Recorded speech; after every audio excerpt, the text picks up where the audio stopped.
Hey guys, my name is Rahul and welcome to the third video of this array chapter playlist. तो guys, आज के video में we are going to talk about advantages and disadvantages of an array in Java. अगर previous videos की हम बात करें guys, तो हमने already discuss कर लिया है what is array, why we use array, when to use array, declaration and initialization of an array in Java in multiple ways. तो अगर आपने previous videos नहीं देखा है तो please जाके देखो. I'm sure सारे doubts आपके clear हो जाएंगे. लिंक आपको डिस्क्रिप्शन बॉक्स पैनल में मिल जाएगा. गाइज आपको मे भी लगता होगा ये बहुत टाइम लेता है वीडियोस अपलोड करने में, but the thing is guys अगर आप वीडियो को देखोगे ना तो यू विल रियलाइज कि हाँ ये टाइम ले रहा है because he is explaining the things in very simplest way. तो no need to worry guys, मैं ट्राई करूंगा हर एक टॉपिक को जल्दी कवर करने का, बट प्लीज वीडियो को देखिए. सही लगे तो लाइक करना, नहीं तो डिसलाइक, बट दोनों ही केस में please try to press the bell icon. So let's try to understand the advantages and disadvantages of an array in Java. So guys features of array already हमने discuss कर लिया previous video में. Theory part के लिए आप हमारे codesparkacademy.in website को refer कर सकते हैं. यहाँ पे सारे आपको थियरी पार्ट मिल जाएगा, जाके प्लीज विजिट कीजिए and bookmark this website in your laptop और इन योर फोन. तो यहाँ पे आप देखो बहुत सारे पॉइंट्स हमने लिस्ट डाउन कर रखे हैं. ये सारे इंपॉर्टेंट पॉइंट्स हैं. अगर इतने पॉइंट्स आप समझ गए ना तो एरे बहुत इजी हो जाएगा. आप इजी वे में किसी को भी समझा सकते हैं कि एरे का एडवांटेज क्या है और डिसएडवांटेज क्या है जावा में. तो let's try to understand each and every point in deep with the help of example. तो पहला पॉइंट हमारे पास क्या है guys, helps in optimizing the code. तो एग्जांपल में अगर आप देखो यहाँ पे मैंने वेरिएबल का एग्जांपल लिया और एरे का. तो इस केस में अगर आप देख रहे हैं हमने इतने लाइंस ऑफ कोड लिखे हैं just to print the employee ID values like 101, 102, 103. But array के केस में हमने क्या किया, देखो हमने सीधे एक सिंपल सा डिक्लेरेशन एंड इनिशियलाइजेशन किया है एरे का एंड सारे वैल्यू को हमने यहाँ पे स्टोर कर दिया. तो आप चाहो तो ये वाला यूज कर सकते हैं डिक्लेरेशन एंड इनिशियलाइजेशन, नहीं तो आप ये भी यूज कर सकते हैं. तो अगर मैं ये रिमूव कर दूं तो देखो यहाँ पे बहुत कम लाइन में आपके सारे एम्प्लॉय आईडी के वैल्यूज आपको एज एन आउटपुट मिल जाएगा इन योर कंसोल या फिर command prompt. No need to worry कैसे रिट्रीव करते हैं. अभी के लिए बस आप ये समझो कि system.out.println एंड वेरिएबल नेम जो एरे वेरिएबल नेम है and you just have to put the index number. Like 0 put करोगे तो 101, क्योंकि इंडेक्सिंग जो एरे में होता है वो always it starts from the 0. तो 0, 1, 2, 3 राइट. नेक्स्ट पॉइंट जो हमारा है, multiple data items of the same type can be stored in a single variable name. तो यहाँ पे अगर आप देखो गाइस तो इसमें हमने कितने वेरिएबल लिए थे, employee ID 1, employee ID 2, employee ID 3. But इस केस में हमने कितने वेरिएबल लिए हैं, सिर्फ एम्प्लॉय आईडी एंड इसमें हमने सारे इंटीजर वैल्यू, देखो हमने यहाँ पे दिया है data items of the same type. तो अगर इंटीजर है, सारे इंटीजर हैं तो आप एक ही वेरिएबल में इसे स्टोर करा सकते हैं. अगर सारे वैल्यू स्ट्रिंग है तो उसे अगेन आप एक ही वेरिएबल में स्टोर करा सकते हैं. That is employee name. So multiple data items of the same type can be stored in a single variable name and that is employee name या फिर employee ID. Next है accessing an element is very easy by using the index number. तो यहाँ पे क्या है guys, अगर आपने print कराना है तो आपने सीधे लिखना है system.out.println and you just have to put the variable name and just inside the square bracket you just have to pass the index number. चाहे अगर आपको फिफ्थ वाला चाहिए एलिमेंट 106 तो आपने 5 यहाँ पे पास करना है, 4 चाहिए तो आपको 105 यहाँ पे मिल जाएगा एज एन आउटपुट. तो जो एक्सेसिंग है गाइज वो जावा में 2 डिफरेंट कैटेगरी में इसको डिफाइन किया गया है, एक रैंडम या फिर डायरेक्ट एक्सेस और एक सिक्वेंशियल. तो रैंडम और डायरेक्ट एक्सेस जो है वो एरे यूज करता है जावा में. तो ये क्या है गाइज, आप यूजिंग द इंडेक्स नंबर आप कोई भी वैल्यू को इजी वे में रिट्रीव या फिर एक्सेस कर सकते हैं. मान लो अगर फिफ्थ वाला आपको करना है तो आप रैंडमली सीधे ARR 4 यहाँ पे पास कर दो and you will get 105 as an output. In same way अगर आपको फिफ्थ वाला करना है तो यहाँ पे बस फिफ्थ पास कर दो. बट सिक्वेंशियल में क्या होता है कि यहाँ पे डिपेंडेंसी है. अगर आपको थर्ड वाला रिट्रीव या फिर एक्सेस करना है तो you will have to start it from the 0. तो पहले ये वाला एक्सेस करना होगा, देन ये, तभी आप ये वाला कर पाओगे. तो ये कॉन्सेप्ट हम पढ़ेंगे लिंक्ड लिस्ट में. ये कॉन्सेप्ट वाइडली यूज किया जाता है सिक्वेंशियल एक्सेस का, बट जो रैंडम या फिर डायरेक्ट एक्सेस है इसका यूज हम करते हैं एरे में इन जावा.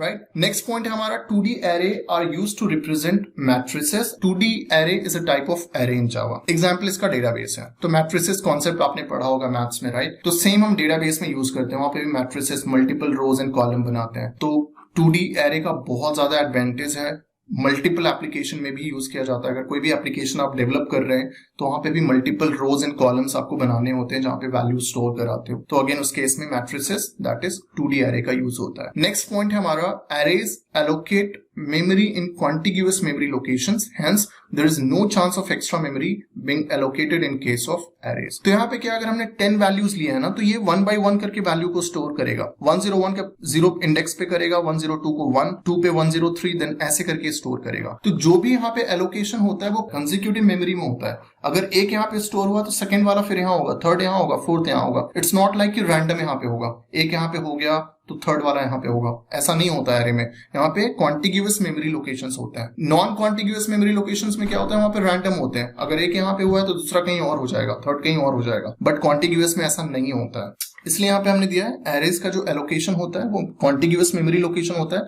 तो अगर कॉन्टिग्यूअस मेमोरी लोकेशन हो रहा है तो डेफिनेटली एक्स्ट्रा मेमोरी कभी एलोकेट नहीं होगा। जो हमने यहाँ पे डिफाइन किए हैं उसके अकॉर्डिंग ही यहाँ पे एलोकेशन होगा एलिमेंट्स का, राइट। बहुत सारे डेटा स्ट्रक्चर कॉन्सेप्ट है, लाइक स्टैक्स है, ट्रीज है, ये सारे कॉन्सेप्ट को इंप्लीमेंट किया जाता है यूजिंग एरे कॉन्सेप्ट, जो हम देखेंगे बाद में। No need to worry. Hope कि आपको समझ में आ गया होगा guys advantages with the help of example. Next हम समझेंगे disadvantages of an array with the help of example. तो अगर हम फर्स्ट डिसएडवांटेज की बात करें तो यहाँ पे हमने क्या बोला है guys, number of elements to be stored in an array should be known in advance. अगर आपको याद हो, हमने पहले वीडियो में ही बताया था, जब भी आपको साइज पता हो तभी हम एरे को इंट्रोड्यूस करते हैं। एग्जाम्पल अगर मैं बताऊं, मान लो आपको पता नहीं है कि कितने वैल्यूज हैं। अगर आपको पता नहीं है कितने वैल्यूज हैं तो आप एरे यूज करोगे तो यहाँ पे साइज में क्या दोगे, क्योंकि array is a size dependent. यहाँ पे आपको साइज डिफाइन करना पड़ेगा।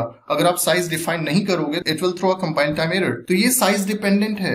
अगर आप एरे यूज कर रहे हैं इट मींस कि यहाँ पे साइज आपको डिफाइन करना ही पड़ेगा। इसलिए हमने यहाँ पे लिखा है कि आपको इन एडवांस पता होना चाहिए कि आप कितने वैल्यू को स्टोर कर रहे हो। तो अगेन एक डिसएडवांटेज है, अगर मेरे को नहीं पता है साइज फिर भी मैं उसे एक्सेस या फिर रिट्रीव करना चाहता हूं तो उस केस में मैं एरे कॉन्सेप्ट को यूज नहीं कर पाऊंगा, कोई और कॉन्सेप्ट हमें यूज करना पड़ेगा। तो एक डिसएडवांटेज है, ये साइज डिपेंडेंट होता है। सेकेंड जो हमारा है, it has the static structure, fixed size. Once declared the size of the array can not be modified. एक एग्जांपल मैं देता हूं, मान लो मेरे को राहुल में कितने कैरेक्टर्स हैं, टोटल 5 कैरेक्टर है, मेरे को ये स्टोर कराना है। अगर ये वैल्यू मुझे स्टोर कराना है तो उस केस में हम क्या करेंगे, int student name new int हमने यहाँ पे 5 दे दिया, तो यहाँ पे 5 हमने स्टोर करा दिया। अगर मान लो किसी का जो नेम है, जैसे आपने मे बी यार धमाल मूवी देखी होगी, right? And your good name please? Iyer Venugopal Iyer Muthuswamy Venugopal Iyer Chinnaswamy Muthuswamy Venugopal. उनका नाम बहुत लंबा है। वो वैल्यू को अगर हम स्टोर कराने की बात करें तो वो यहाँ पे स्टोर नहीं होगा। क्यों? क्योंकि एरे के केस में आप साइज एक बार जो डिक्लेयर कर दिए वो मॉडिफाई नहीं कर सकते हैं at run time. Again you will have to write the program from the scratch. तो यहाँ पे अगेन अगर अय्यर मुत्तुस्वामी अगर ऐसा नाम है तो again you will have to define the size accordingly and उसके बाद फिर आप प्रोग्राम को रन कर सकते हैं and you will get the expected output in your console section और कमांड प्रॉम्प्ट। तो ये बहुत बड़ा डिसएडवांटेज है कि इसका साइज जो होता है वो फिक्स होता है और एक बार अगर साइज आपने डिक्लेयर कर दिया तो you will not be able to modify. Next हमारा जो है, it stores only the homogeneous type of elements और डेटा टाइप। तो जो हमारा एडवांटेज था, अगर आपको पहला पॉइंट याद है एडवांटेजेस का, क्योंकि उसमें हम क्या कर रहे थे, एक वेरिएबल में सारे वैल्यू को स्टोर करा रहे थे। अगर एक एग्जांपल में बोलूं, मान लो कोई एम्प्लॉय है तो उसके वेरिएबल बहुत सारे होते हैं, लाइक एम्प्लॉय आईडी होते हैं, एम्प्लॉय नेम होता है, उसका फोन नंबर होता है। अगर ये सारे वैल्यू को मुझे स्टोर कराना हो तो I will not be able to take array. अगर आप एरे लोगे तो कितने वेरिएबल डिक्लेरेशन करोगे आप एरे का, ये पॉसिबल नहीं है। तो उस केस में डेफिनेटली हम एरे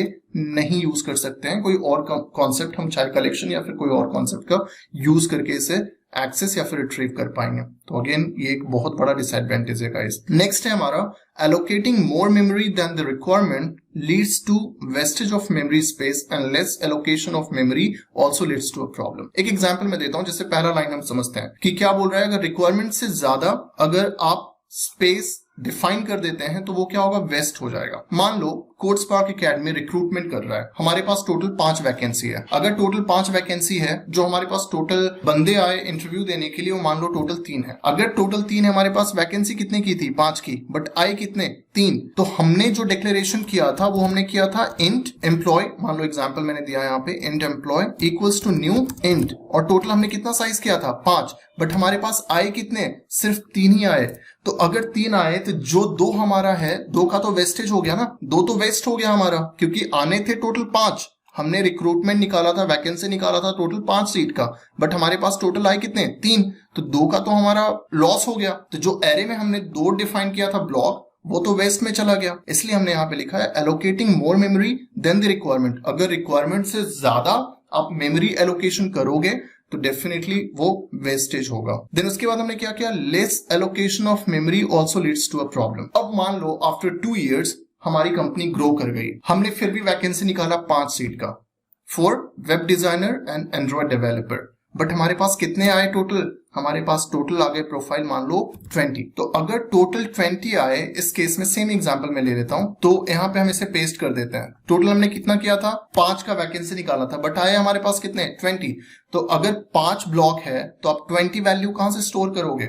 ये पॉसिबल नहीं हो पाएगा, राइट? दैट्स व्हाई मैंने यहाँ पे मेंशन किया है कि less allocation of memory also leads to a problem. तो this is the problem we face while using array in Java. Next point जो हमारा है guys, insertion and deletion are quite difficult in an array as the elements are stored in consecutive memory location or contiguous memory location and the shifting operation is costly. Costly मतलब कि time complexity increase हो जाता है, हमें time complexity minimum चाहिए, less चाहिए। तो insertion concept क्या होता है ये हम समझेंगे guys next अपकमिंग वीडियोस में। तो अभी मैं आपको हाई लेवल बता देता हूँ इंसर्शन क्या होता है। मान लो टोटल हमने ब्लॉक लिया था 5 का, राइट, जिसमें 0th इंडेक्स पे 101, 102, 103 ऐसे करके हमने स्टोर कर दिया। अब मान लो एक रिक्वायरमेंट आया कि यार मेरे को एक वैल्यू इंसर्ट करना है इन बिटवीन 2 and 3 यहाँ पे। तो अगर वैल्यू इंसर्ट कराना है आपको तो यहाँ पे स्पेस बनाना पड़ेगा, राइट? स्पेस कब बनेगा? जब आप इस वैल्यू को शिफ्ट करोगे आगे। तो यहाँ पे आपको एक और स्पेस बनाना पड़ेगा। 106 यहाँ पे स्टोर होगा, 105 यहाँ पे होगा, 104 यहाँ पे होगा,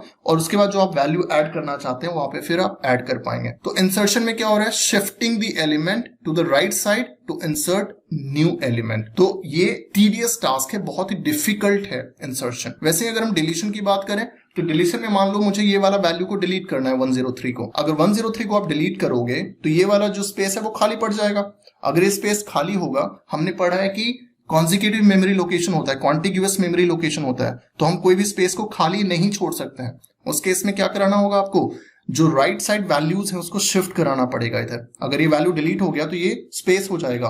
तो 104 को यहाँ पे शिफ्ट कराओ, 105 को यहाँ पे कराओ, 106 को यहाँ पे कराओ। अगेन देखो इसमें अगर 106 यहाँ पे हो गया तो ये वैल्यू तो खाली पड़ जाएगा। अगर ये खाली पड़ गया तो ये वेस्टेज ऑफ मेमोरी होगा, जो कि ऑलरेडी हमने डिस्कस कर लिया है। तो guys this is the advantages and disadvantages of an array in Java, और ये बहुत इंपॉर्टेंट है गाइस। होप आपको सारे पॉइंट्स क्लियर हो गए हैं। कोई भी डाउट्स हो तो प्लीज आप हमें बताइए कमेंट सेक्शन में आके, या फिर आप हमें रीच आउट कर सकते हैं codespark567@gmail.com। We will definitely help you out. Thank you for your time. Thank you for watching. Stay safe, stay healthy. Bye bye.